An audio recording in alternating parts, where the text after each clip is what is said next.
Bonjour, exercice sur l'avancement d'une réaction chimique dans le cadre du cours de physique-chimie en spécialité première. Donc, je vous conseille de prendre un crayon, des feuilles, une calculatrice et de réfléchir un petit peu aux réponses aux questions avant de regarder le corrigé. Donc mettez bien sur pause. Première question, écrire l'équation de réaction. On a affaire à une équation d'oxydo-réduction. On vous donne les deux réactifs, on vous donne les couples. Donc la méthode est simple, on place les couples, enfin les réactifs à gauche, l'autre espèce du couple à droite, et après on équilibre comme ceci. Donc si je prends la première demi-équation, NO4- égale à Mn2+, on l'équilibre comment? On commence par équilibrer l'oxygène en mettant 4H2O à droite. Pour équilibrer les H qu'on vient de rajouter, on met 8H+ à gauche. Après on équilibre les charges, donc 1- avec NO4-, 8+ avec H+, on a 7+, on a 2+ de l'autre côté avec Mn2+. Pour équilibrer cette équation au niveau des charges, on rajoute 5 électrons. Deuxième demi-équation, Fe2+ donne Fe3+. Là, c'est assez simple. Pour équilibrer cette demi-équation au niveau des charges, on rajoute un électron à droite.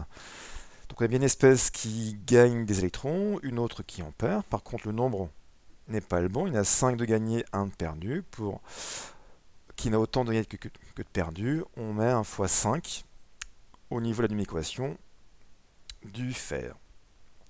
On ajoute les deux demi-équations, en tenant compte du coefficient 5 qu'on vient de mettre, et on obtient l'équation finale entre l'ion permanganate et le fer 2. Calculer les quantités de matière initiale des deux réactifs.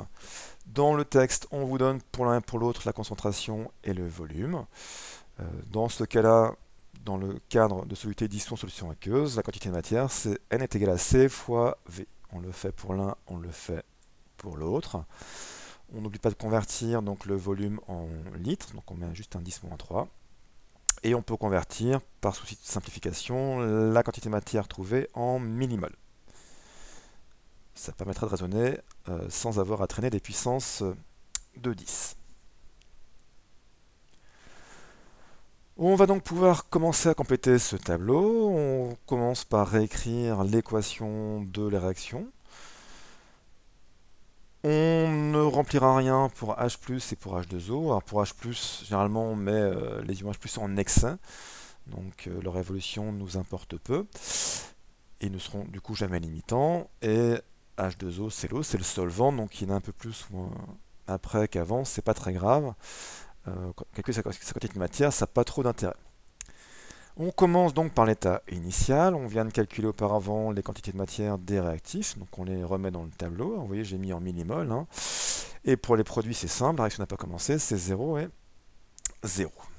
Après, en cours, la réaction commence, on dit qu'elle avance. Si l'avancement vaut x, à ce moment-là, il disparaît moins x mol de MnO4-, il disparaît moins 5 x mol d'ion Fe2+. Pourquoi? On voit dans l'équation que pour x mol de MnO4-, il faut 5 fois plus de Fe2+. Donc ça disparaît entre guillemets 5 fois plus vite. Et du coup, pour x mol de MnO4- consommé, je vais former x mol de Mn2+, c'est 5 fois plus de Fe3+, d'où x c'est 5x. On voit bien ici qu'il y a une disparition des réactifs, en tout cas la quantité de matière, avec le moins qui apparaît ici, et une augmentation des quantités de matière des produits. Ligne suivante, on ne s'embête pas, copier-coller, on remplace x par x max. Voilà qui est fait. Notre tableau est complet. Question suivante. On vous demande à partir de ce tableau de retrouver l'avancement maximal, d'en déduire les quantités de matière des produits et des réactifs à l'état final. La question est un petit peu mal posée, mais enfin. Donc, finalement, on cherche l'état final. Alors, comment faire? La réaction étant totale, elle s'arrête pour deux raisons possibles. La première raison, ce serait qu'il n'y a plus d'ion permanganate. Donc la quantité de matière de MnO4- est égale à 0. Donc ça vaudrait 0. Ou alors elle s'arrête parce qu'il n'y a plus d'en fait de plus. Donc ça vaudrait 0. On va faire ces deux hypothèses et calculer le X max dans chaque cas.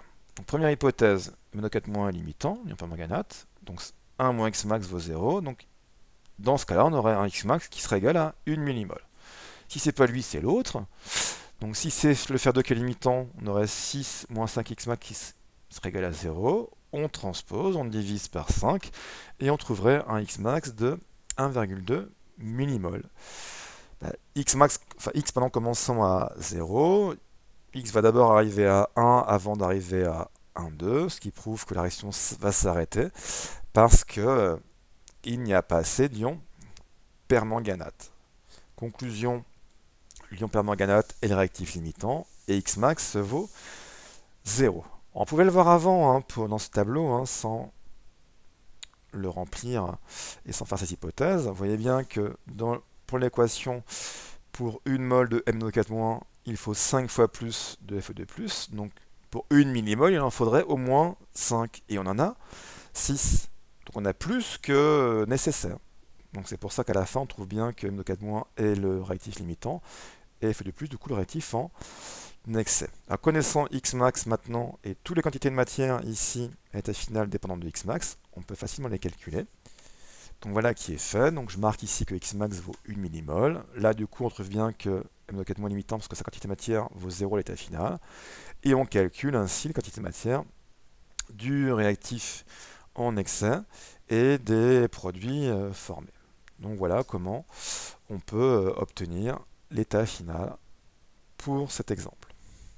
Dernière question qui était posée, c'était de tracer l'évolution des quantités de matière en fonction de l'avancement pour les 4 espèces chimiques qu'on a étudiées auparavant.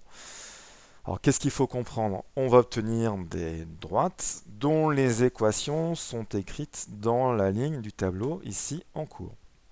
La quantité de matière d'ion permanganate pour un avancement x quelconque, c'est 1 moins x. La quantité de matière pour les ions H+, pour un avancement quelconque, c'est 6 moins 5x. Pareil, la quantité de matière d'ion F3+, produite pour un avancement x quelconque, c'est 5x.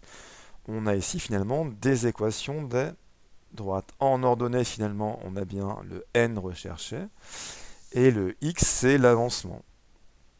Alors comment on trace cette droite? Pour tracer une droite en maths, il faut 2 points, donc là ça va être pareil. On connaît ces 2 points.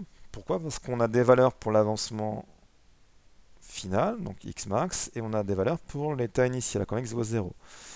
Donc si je prends la première par exemple, si x vaut 0, la quantité de matière du permanganate vaut 1. Donc le premier point il sera là. À l'état final, quand x max vaut 1, la quantité de matière du permanganate vaut 0. Donc c'est ce deuxième point. Il suffit de tracer cette droite qui passe par ce point-ci et ce point-là. Pour la suivante, état initial, quand x vaut 0, NH+, NiH+, vaut 6. Donc 2, 3, 4, 5, 6. Donc ça commence là. À l'état final, quand x max vaut 1, NH+, vaut 1 aussi. Donc pour x qui vaut 1, NH+ vaut 1. Donc voilà ma deuxième droite avec mes 2 points. Troisième droite, pourquoi pas Fe3+, c'est assez simple. Déjà pour les deux réactifs, quand x vaut 0, n vaut 0, donc les deux droites vont partir d'ici.